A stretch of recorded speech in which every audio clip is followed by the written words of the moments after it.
Hello friends, welcome to An Academy. This is me, Dr. Siddharth Arora.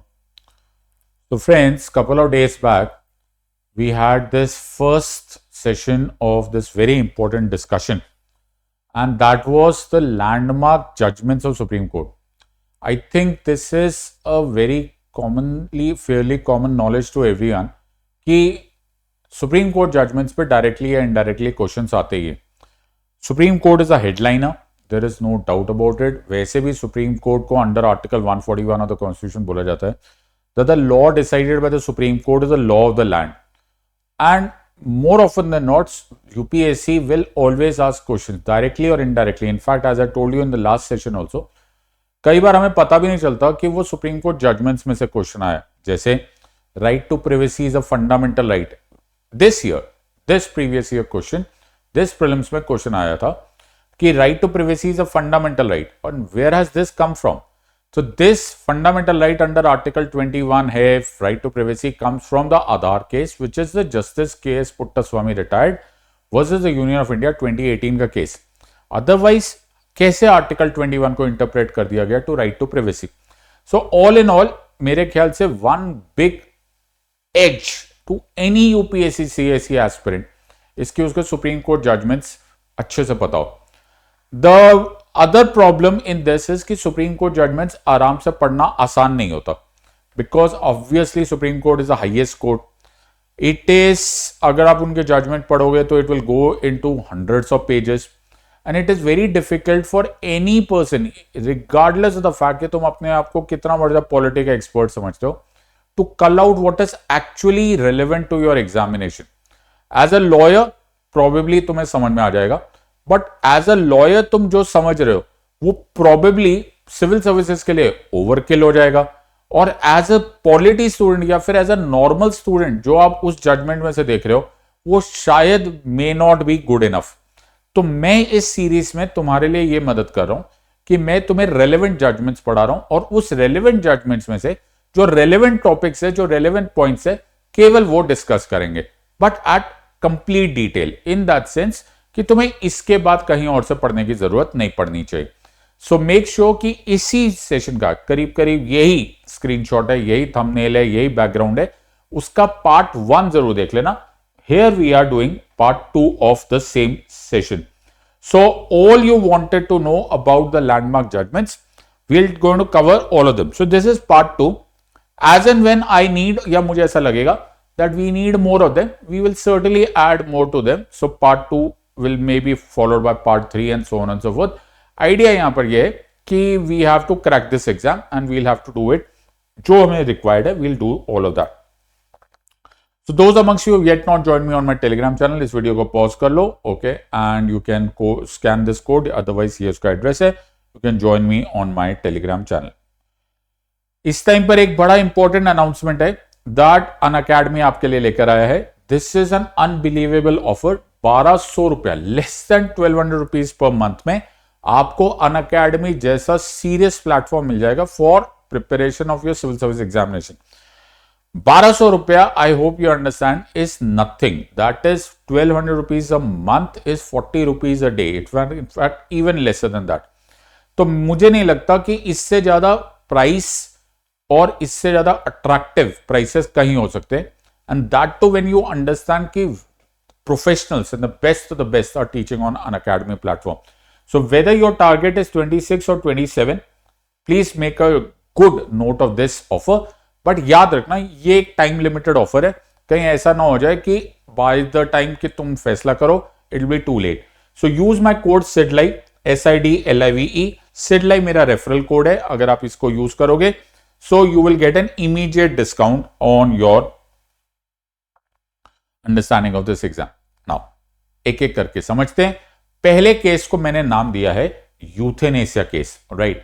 सो पहले euthanasia case, पहले write this down, और इसका technical नाम है Aruna Ramchandra Shanbaug versus union of India 2011. पहले नाम लिखो, take your time, because this has to be one solution for everyone. There has to be no necessity to study this again. इसी time खत्म कर देना. इन द नेक्स्ट 30-40 मिनट्स हम इस सब कुछ खत्म कर देंगे. So make sure that you write it down. एक Aruna Ramchandra Shanbaug versus union of India 2011 case. इस केस को famous, popularly it is refer to as the euthanasia case. So before we start memorizing what are the important and relevant legal facts related to this, let us understand what is the backstory of this case. So actually Aruna Ramchandra Shanbhag case is around a very unfortunate incident, or rather not even an incident, it was a crime.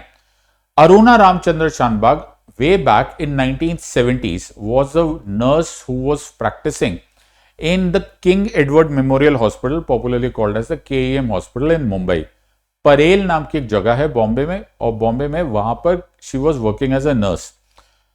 Now this is 1970s. 1970s में उनके साथ एक हादसा हुआ. एक आदमी ने, एक क्रिमिनल ने उनको सेक्सुअली मोलेस्ट किया, और सेक्सुअली मोलेस्ट करने के बाद उनको एक चेन से उनको स्ट्रैंगल यानी कि उनको गला दबाने की कोशिश की. उस आदमी को यह लगा, उस क्रिमिनल को यह लगा कि अरुणा रामचंद्र शानबाग की मृत्यु हो गई है. एक्चुअली हुआ नहीं था, मृत्यु नहीं हुई थी. उनका ब्रेन स्टेम, एक पार्ट ऑफ द ब्रेन जिसे ब्रेन स्टेम बोलते हैं, विच controls your breathing and your circulatory system, वो डैमेज हो गया था. सो हुआ उसकी वजह से कि क्योंकि अरुणा रामचंद्र शानबाग की को ब्रेन को कुछ समय के लिए ऑक्सीजन सप्लाई नहीं मिला, तो she went into a state जिसे बोला जाता है कोमा. ये तुमने जरूर सुना होगा. कोमा एक सस्पेंशन है. It is not death, but it is somewhere in between death and life, in the sense कि वो इनकैपेसिटेट हो गई और वो केईएम हॉस्पिटल में भर्ती हो गई. नाउ व्हाट अनफॉर्चुनेट इंसिडेंट हुआ उसके बाद वॉज ये कि Aruna Ramchandra Shanbaug went into what is called as a permanent vegetative state. इसे बोलते हैं परमानेंट वेजिटेटिव स्टेट, यानी कि वो एक ह्यूमंस की तरह एक्टिविटी नहीं कर सकती थी. वो she was not dead, but she was not kind of having the human की तरह एनिमेशन. तो इस कंडीशन को सस्पेंडेड एनिमेशन बोला जाता है. स्टिल मूविंग ऑन, 1970s में जो ये हादसा हुआ उसमें वो जो क्रिमिनल ने किया वो तो एक इंसानियत को शर्मसार करने वाला इंसिडेंट था, लेकिन उसी समय in that very same breath इंसानियत को प्राइड और होप देने वाला भी एक इंसिडेंट हुआ. King Edward memorial hospital, KEM hospital के स्टाफ ने इसको अपना एक पर्सनल रिजॉल्व बना लिया कि अरुणा की हमेशा से सेवा की जाएगी. तो जबकि केईएम हॉस्पिटल एक सरकारी हॉस्पिटल है, एक म्युनिसिपल हॉस्पिटल है, वहां पर एक रूम को रिजर्व कर लिया गया फॉर अरुणा केयर. अरुणा उसी रूम में, वहीं पर ख्याल रखा जाने लगा. और यह हुआ कि आज के बाद उस हॉस्पिटल में जो भी स्टाफ होगा वो अरुणा का ख्याल रखेगा. ग्रेजुअली अरुणा केईएम हॉस्पिटल के स्टाफ के लिए दीदी बन गई, उनको दीदी नाम के रेफर कर लिया गया. 1970s में यह इंसिडेंट हुआ. 1970s के बाद वक्त आगे बढ़ता चला गया.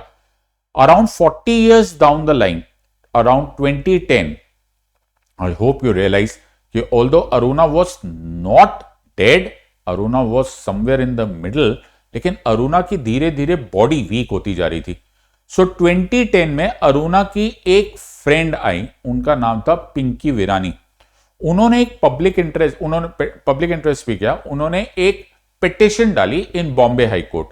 बॉम्बे हाई कोर्ट में उन्होंने पिटिशन मांगी और उन्होंने बोला यूथेनेसिया की परमिशन दी जाए. किसकी परमिशन? यूथेनेसिया. यूथेनेसिया का मतलब होता है मर्सी किलिंग.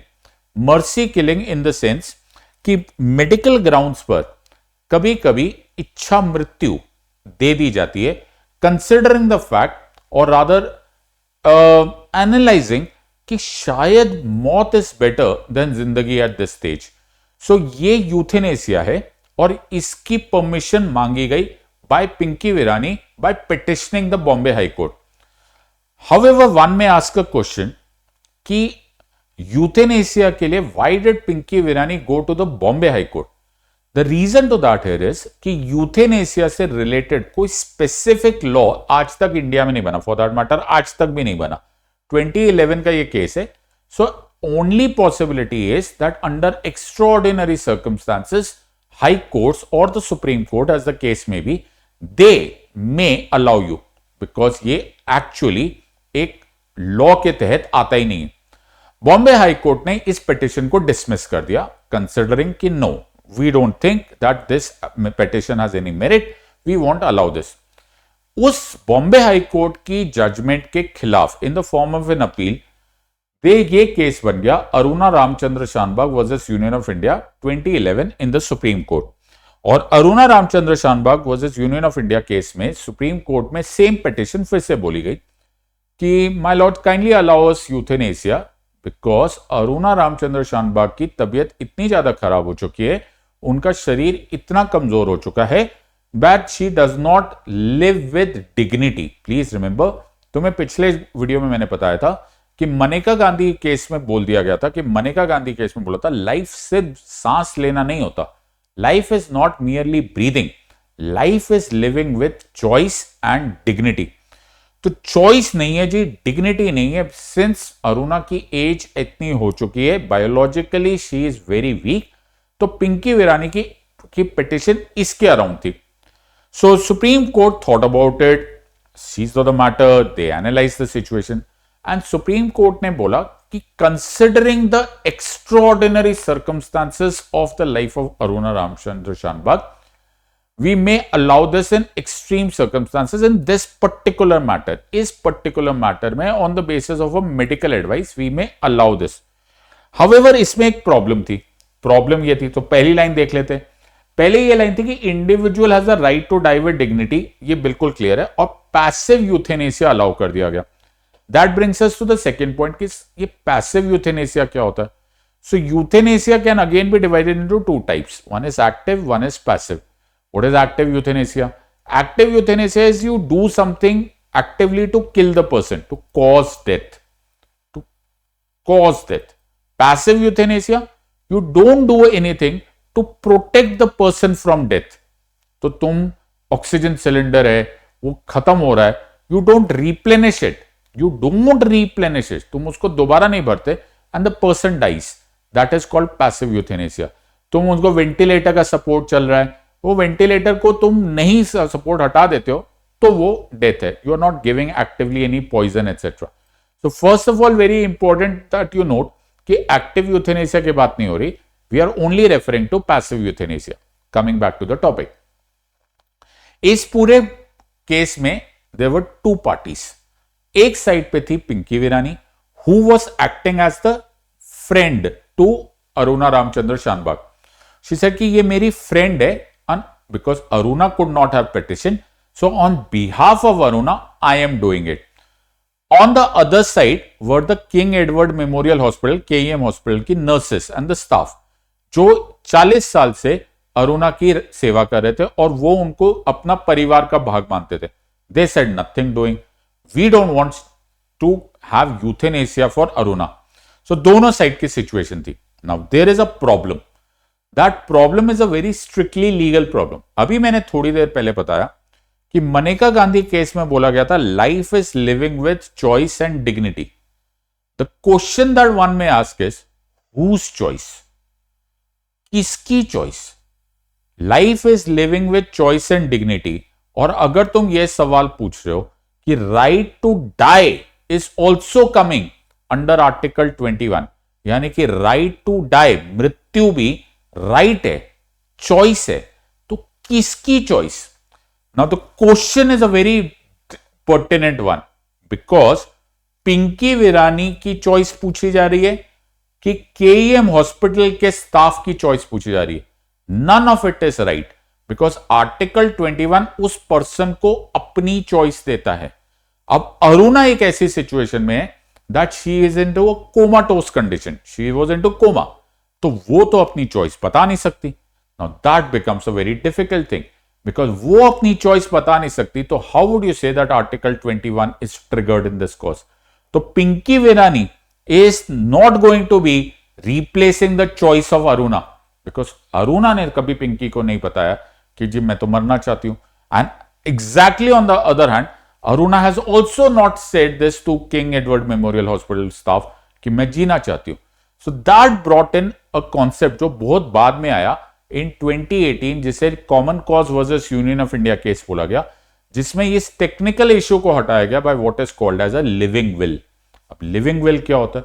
लिविंग विल एक ऐसी सिचुएशन होती है, एक पेपर होता है, it's like a direction, it's like a निर्देश पत्र, it's like an authority letter, कि अगर किसी पर्सन को ऐसा लग रहा है कि he might fall into a situation, उसके ऊपर कोई सर्जरी हो रही है या कोई वो लाइफ थ्रेटनिंग डिजीज से गुजर रहा है, and there is a possibility that he might end up into a situation wherein he might not be able to express his choice sometime later, तो उस टाइम पर वो उस सिचुएशन के आने से पहले ही वो एक एडवांस डायरेक्टिव देकर जाता है, उसको लिविंग विल बोलते हैं। वो किसी एक पर्सन या एक से ज्यादा पर्सन के नाम पर एक अथॉरिटी लेटर लिखकर जा रहा होता है कि जी अगर ऐसी सिचुएशन आ गई, if it comes down to that situation that I will not be able to express my choice, then जिसके नाम पे मैं अथॉरिटी लेटर दे रहा हूं, मेक श्योर दैट उसकी choice should be understood as my choice. ये लिविंग विल को भी सुप्रीम कोर्ट ने वैलिडेशन दे दी, लीगल वैलिडिटी दे दी स्टार्टिंग फ्रॉम 2018। तो Maneka Gandhi versus union of India का वो जो article 21 living with choice and dignity है, वो चॉइस को एक्सप्रेस करने का मेथड इज लिविंग विल, जो कि कॉमन कॉज केस 2018 में आया था। ये जो सवाल यहां रह गया था इन द यूथेनेसिया केस, ये केस 2018 में एक्चुअली अपने लॉजिकल कंक्लूजन तक पहुंचा था कि yes, article 21 does allow you to die also with dignity. इसमें भी कोई प्रॉब्लम नहीं, individual has a right to die with dignity, article 21 allows that, no doubt. लेकिन कैसे पता चलेगा कि उनकी चॉइस है? Through the mechanism of article 21, that is through the means of living will. तो ये बड़ा ही डिफिकल्ट केस था, it was a very difficult case, because हमारे यहां पर लॉ नहीं है, जबकि सुप्रीम कोर्ट ने कई बार गवर्नमेंट ऑफ इंडिया को यानी कि पार्लियामेंट को बोला कि time has come that you make a law on this like there is in the western countries, लेकिन अभी तक वो दिन आया नहीं है। इनफैक्ट जस्टिस मार्कंडे का जो was author of this judgment, उन्होंने स्टार्ट ही इसको किया था कि मरते हैं आरज़ू में मरने की, पर मौत आती है पर नहीं आती। तो ये लाइन से स्टार्ट हुई थी ये जजमेंट, ये शायरी से स्टार्ट हुई थी judgement, because it is a very difficult question, but it's a very paradox question कि right to die is also covered under right to life. I hope you have understood. This is the first case that I wanted to do. Second case is called as a Mandal case. Right, पहले लिखो Mandal case, it is popularly called as a Mandal case, and इसमें जो case का technical नाम है Indira Sawhney versus union of India 1992। पहले technical words लिख लो, पहले एग्जैक्ट लिख लो, it will be good for you.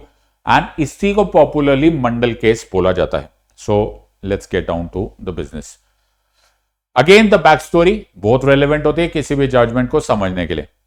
So I hope you understand कि हमारे देश में जो रिजर्वेशन है, that is a constitutionally allowed policy, it is a sanctioned policy। Article 15 sub clause 4 में भी दिया हुआ है, 16 में भी है, इन सम वे और the other. In other words, actually reservation policy हमारे यहां पर राइट टू इक्वालिटी के सिंक में है। बहुत सारे लोगों को लगता है ये गलत है, बट ये गलत नहीं है, ये एब्सोल्युटली सही है in terms of the constitution. Constitution में राइट्स टू इक्वालिटी है, and we believe that reservation provides what is called as the level playing field। level playing field का मतलब कि कुछ ऐसी communities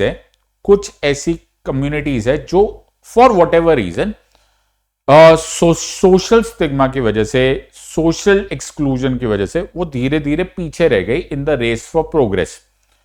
तो उनको साथ में लाने के लिए, उनको बराबर आने के लिए अगर एक्स्ट्रा मदद नहीं की गई, तो वो कभी भी वो जो डिस्टेंस है, जो हजारों साल के इस डिस्क्रिमिनेशन की वजह से वो पीछे छूट गए, वो कभी कवर ही नहीं होगा।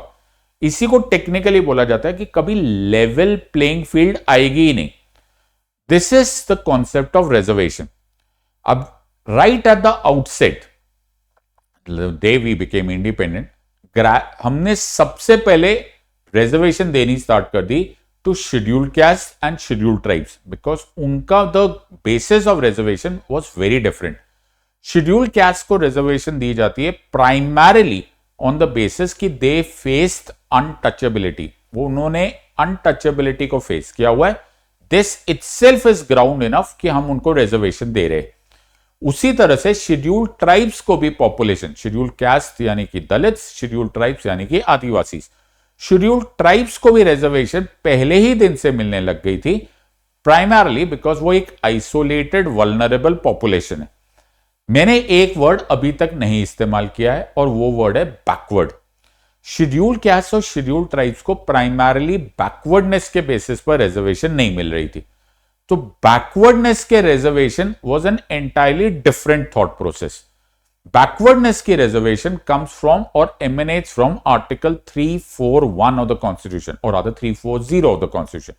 Article 340 of the constitution allows the president of India नियुक्त कर सकते हैं एक कमीशन, जिसको आप अभी के लिए बैकवर्ड क्लासेस कमीशन समझ सकते हो, जिनको बोला गया कि आपको हमने अपॉइंट किया है, आप जाकर इन्वेस्टिगेट करो कि इस देश में socially and educationally backward classes कौन कौन है। I am repeating the word, socially and educationally backward classes कौन कौन है। Look at their condition, investigate their situations, let us know the recommendation, tell us how can we remedy that step. और उस report को backward classes commission report बोला जाएगा। Backward classes commission report will go to the president. President will take that report and table it to the parliament, and then the parliament will take a call कि इस recommendation का क्या करना है. Please remember, reservation we are studying as of today into 3 categories: scheduled caste, scheduled tribes and the backward classes. अभी तक हमने economic weaker section की बात नहीं कर रहा हूं अभी तक के लिए. Let's understand till here. So backward classes commission का नियुक्त जो पहला backward classes commission बनाया गया was way back in 1950s. उसको first backward classes commission बोला गया, and that first backward classes commission was called as Kaka Kalelkar Commission under the chairmanship of Kaka Kalelkar. काका कलेलकर कमीशन ने report दी और काका कलेलकर commission report को देखा गया. उसमें ना कोई ऑब्जेक्टिव एनालिसिस नहीं दिखा सरकार को कि किस बेसिस पर बैकवर्ड क्लासेस बोला जाए किसी को भी. तो and Kaka Kalelkar was kind of not very sure कि yes there is a backward class, there are socially educationally backward classes, लेकिन कोई ऑब्जेक्टिव पैरामीटर्स नहीं थे कि on what basis are we defining the backward classes. And that is the reason government उसको कभी practically implement ही नहीं कर पाई. Nonetheless moving ahead 1977 नई सरकार इंडिया में आई. The first time a non Congress that is Janata Party की सरकार आई. Morarji Desai became the prime minister and Morarji Desai ने यह बोला कि उन्होंने एडवाइस की और प्रेसिडेंट एट दैट टाइम उन्होंने बोला कि हमको एक और बैकवर्ड क्लासेस कमीशन की जरूरत है. सो दे रिवाइज और वो कमीशन का नाम था the second backward classes commission. और वो जो सेकेंड बैकवर्ड क्लासेस कमीशन है उनके चेयरमैन थे मिस्टर बीपी मंडल. बीपी मंडल के नाम पर उस कमीशन का नाम बन गया मंडल कमीशन. 1980 में मंडल कमीशन ने रिपोर्ट दिया और उन्होंने रिपोर्ट दिया they identified several communities, in fact upwards of 3000 communities उन्होंने सिंगल आउट किया और बोला ये सारी कम्युनिटीज ये बैकवर्ड क्लासेस कहलाई जानी चाहिए. प्लीज अंडरस्टैंड, मैं पहली बार वर्ड बैकवर्ड क्लासेस यूज कर रहा हूं. I am not talking about scheduled caste and scheduled tribes. ये socially and educationally backward classes है और socially and educationally backward classes को अगर आपने इक्वालिटी देनी है तो आपको रिजर्वेशन देनी पड़ेगी. सो उन्होंने रिजर्वेशन सजेस्ट की 27% reservation for these backward classes जो ना शेड्यूल्ड कास्ट है ना शेड्यूल्ड ट्राइब्स है, but they are socially and educationally backward classes और उनको नाम मिल गया OBCs, other backward classes. So 27% reservation additionally दिया गया in addition to the already existing reservation जो कि शेड्यूल्ड कास्ट को अवेलेबल थी, दैट वाज 15%. एंड उस टाइम पर 7.5% रिजर्वेशन अवेलेबल थी to scheduled tribes. This was proportional to their population. So 15 plus 7.5 makes it 22.5. We further add 27 and 49.5% reservation was given over there. Now there happens to be a case way back जिसको MR Balaji case बोलते हैं. MR Balaji case reservation से directly associated नहीं होते हुए भी उस case में सुप्रीम कोर्ट ने आर्टिकल 335 को इंटरप्रेट करते हुए यह बात बोला था कि फेयर ये होगा, it will B common sensical, कि अगर रिजर्वेशन देना है और एडमिनिस्ट्रेशन की एफिशिएंसी मेंटेन करनी है तो फेयरली अंडरस्टैंडेबल, ओके, लॉजिकल ये होना चाहिए कि आधे रिजर्व्ड होने चाहिए, आधे नॉट रिजर्व्ड होने चाहिए. Please understand, this was way back 1960s की ये जजमेंट थी, 62 if I am not wrong. So 1962 में ये जजमेंट आ चुकी थी एमआर बालाजी के, जिसमें ये वर्ड पहली बार as a matter of fact बोल दिया गया था कि 50% रिजर्व्ड होने चाहिए, 50% अनरिजर्व्ड होने चाहिए.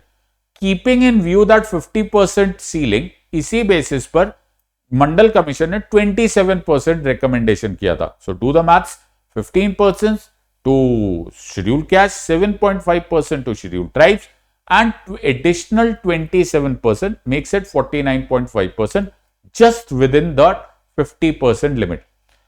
और ये recommendations 27% recommendation दे दिया जाता था और आधा recommend किया था 27% additional reservation for OBC. As the case was, or as the thing stood out, 1980 was when this report came out. But by that time, Morarji Desai's Sarkar had fallen. And the following governments did not actually implement it.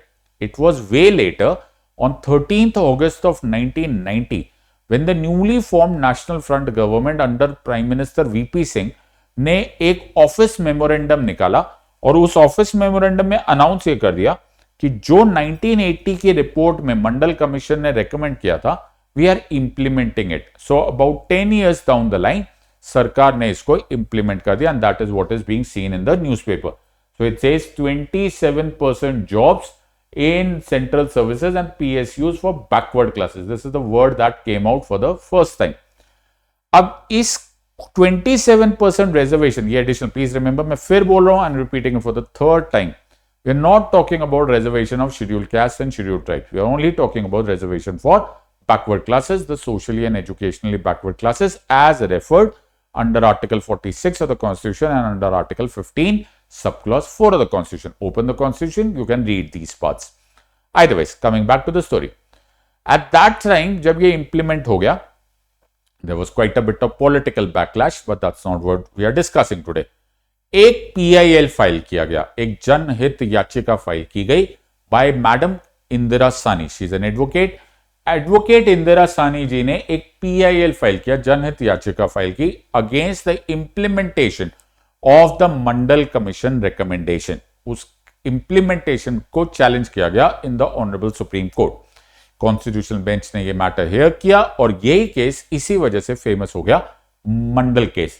तो सबसे पहले question ये बात पूछा गया to the honourable Supreme Court, my lord, that is this 27% additional reservation, is it constitutional or not? We cannot go into the details, वो सब plus classes में मुमकिन है, लेकिन the long and short of the story, the ultimate is, to cut a long story short, Supreme Court upheld as in, उन्होंने बोला कि ये जो 27% additional reservation है, this is absolutely constitutionally acceptable and that is why we allow it. तो पहली line हमारे सामने क्या लिखा? It upheld the constitutional validity of 27% reservation for OBCs. Mandal case में एक बड़ा इंटरेस्टिंग कॉन्सेप्ट आया, which obviously had its roots in 1970s also.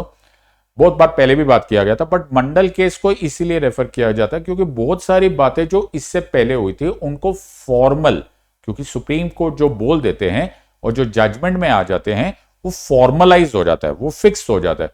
तो सुप्रीम कोर्ट ने क्रीमी लेयर का कॉन्सेप्ट दिया, बोला कि ये जो रिजर्वेशन है, ये रिजर्वेशन बैकवर्ड क्लासेस को इसीलिए दिया जा रहा है बिकॉज वो सोशली एंड एजुकेशनली बैकवर्ड है. लेकिन उन्होंने बोला, the supreme Court observe that there are quite a few of people जो ऐसे सोशल या फिर अपने जॉब की वजह से एक ऐसे पायदान पे पहुंच चुके जहां पर उनको कोई डिसएडवांटेज है नहीं. सो मान के चलो ऐसा कोई बच्चा है जिसके पेरेंट्स कॉन्स्टिट्यूशनल पोजिशंस पे, प्रेसिडेंट है, प्राइम मिनिस्टर है, you know all of that, okay.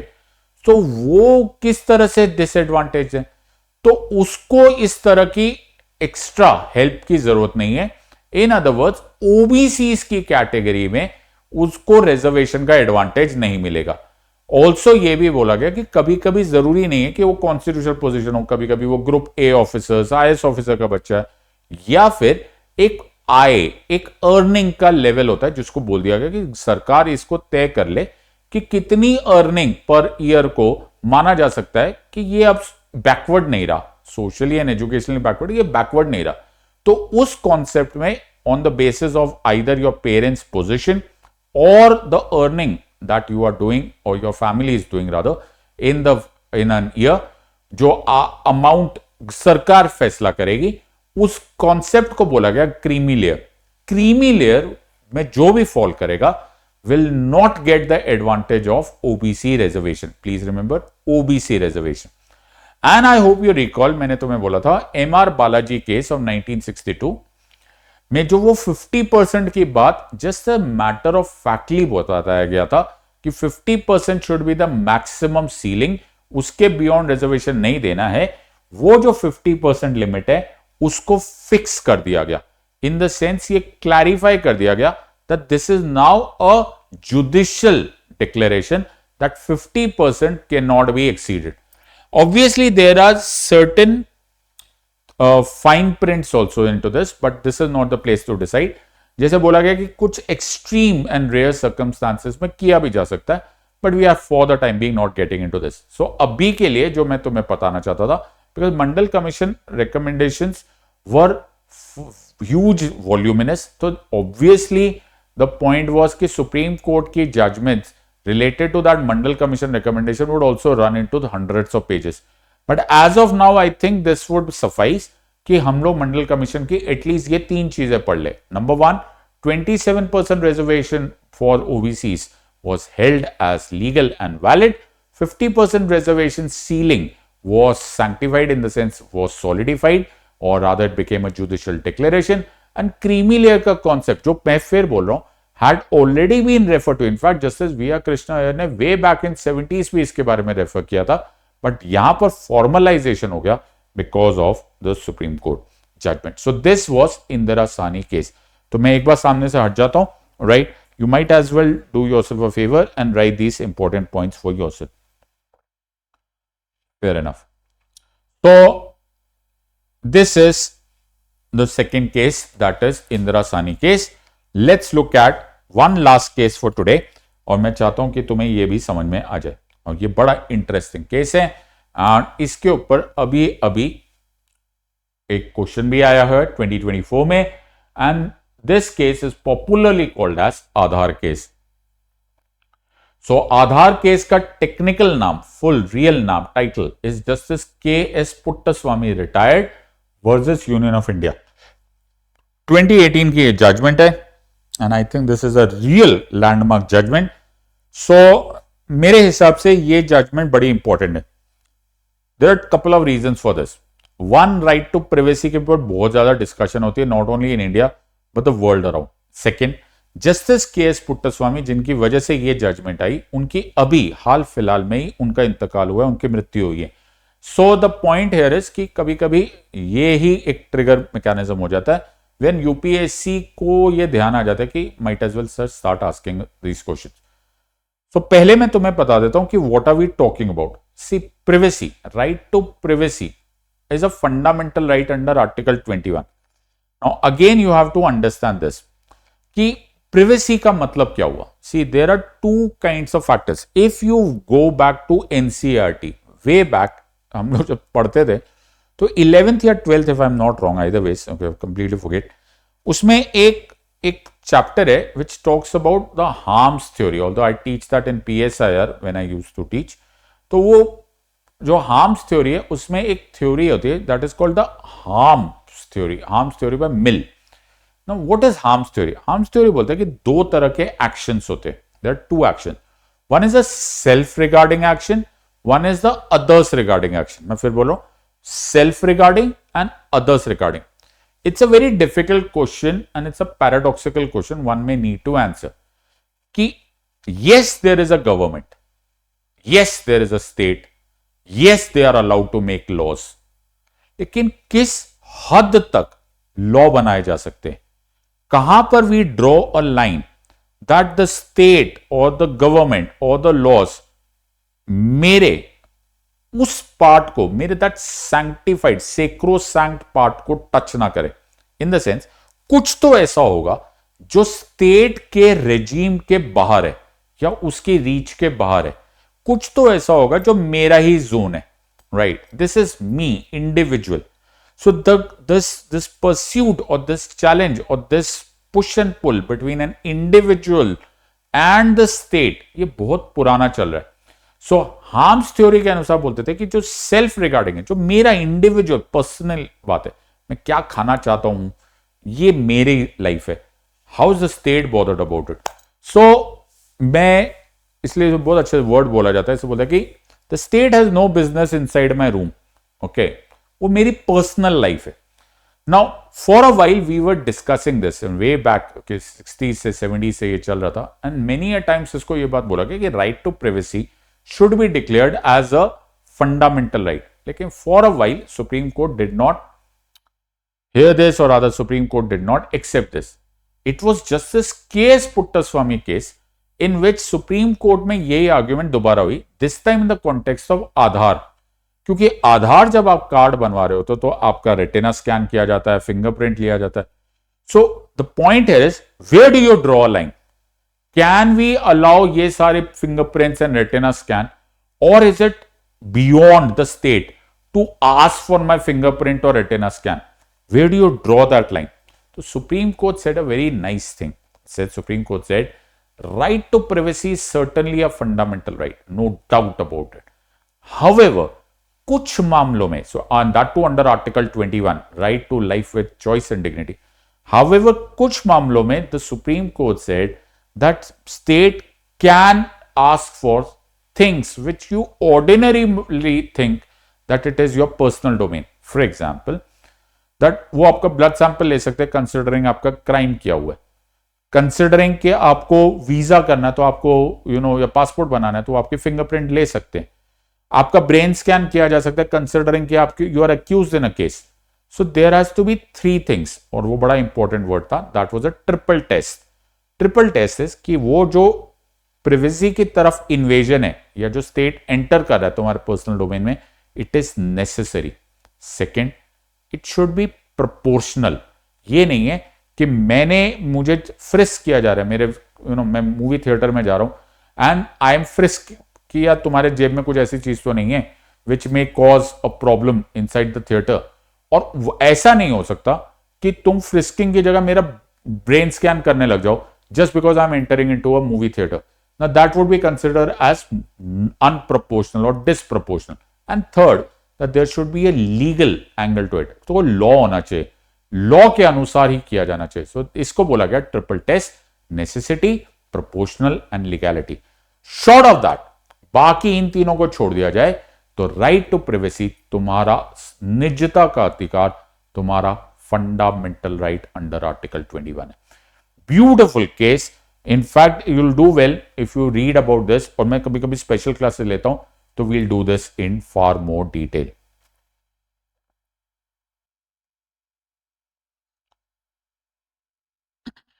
So my dear friends, 10-10 12-12 minute लगे. मैंने लास्ट टाइम भी तुम्हें यही बात बोली थी, we won't take long. 10-10 12-12 minute में हम लोग एक पूरी जजमेंट खत्म कर सकते हैं, कंसिडरिंग कि तुम एक कंसाइज पढ़ाने वाला कोई हो. I always say it is a good thing to be confident, but it is a very bad thing to be overconfident. It is a good thing to have self-belief. It is a very bad thing to have an ego problem. कुछ topics ऐसे हैं, कुछ ऐसे subjects है, और एक ऐसी exam है जिसे यूपीएससी सिविल सर्विस एग्जामिनेशन बोलते हैं, जिसमें एक ही स्टूडेंट से एक्सपेक्टेड हो जाता है कि उसे दुनिया भर के सारे टॉपिक्स आ जाए, उसे पॉलिटी भी आ जाए, इकोनॉमी भी आ जाए, ज्योग्राफी भी समझ में आ जाए, हिस्ट्री भी आ जाए, science and tech and so on and so forth. It becomes almost impossible for anyone, और फॉर दैट मैटर एनीवन, मैं अपनी भी बात कर रहा हूं, फॉर दैट मैटर जो एजुकेटर्स है मैं उनकी भी बात कर रहा हूं. It becomes almost impossible for anyone to say कि हम लोग के पास लेवल ऑफ एक्सपर्टीज ऐसे आ जाए कि हम सारे के सारे सब्जेक्ट समझ ले और सारे के सारे सब्जेक्ट्स कर लें. राइट, ऐसे टाइम पे I would suggest that you take professional help. जो बोलता है कि वो बिल्कुल ही हेल्प नहीं लेता, 9 आउट ऑफ 10 टाइम्स वो झूठ बोलता है। वो किसी ना किसी तरह के मेंटोरशिप या फिर एजुकेशन या सपोर्ट जरूर ले रहा है। Take a call on this. जैसे ये सुप्रीम कोर्ट की जजमेंट है, अगर आप खुद मंडल केस पढ़ोगे या फॉर दैट मैटर खुद आधार केस पढ़ोगे, after reading 2 pages you will slip into a deep slumber, जिसको तुम कभी समझ में आने वाला है नहीं तुम्हें कुछ भी। लेकिन in the hands of an expert, in the hands of a subject expert, तुम्हें वो जो काम की चीज है वो 10 मिनट में समझ में आ सकती है। So that's what my help is, तुम्हारे लिए जो सजेशन है कि करो। सेल्फ स्टडी तो तुम नहीं करना है, हार्ड वर्क तो तुम नहीं करना है, but always take professional help, it will do you a world of good.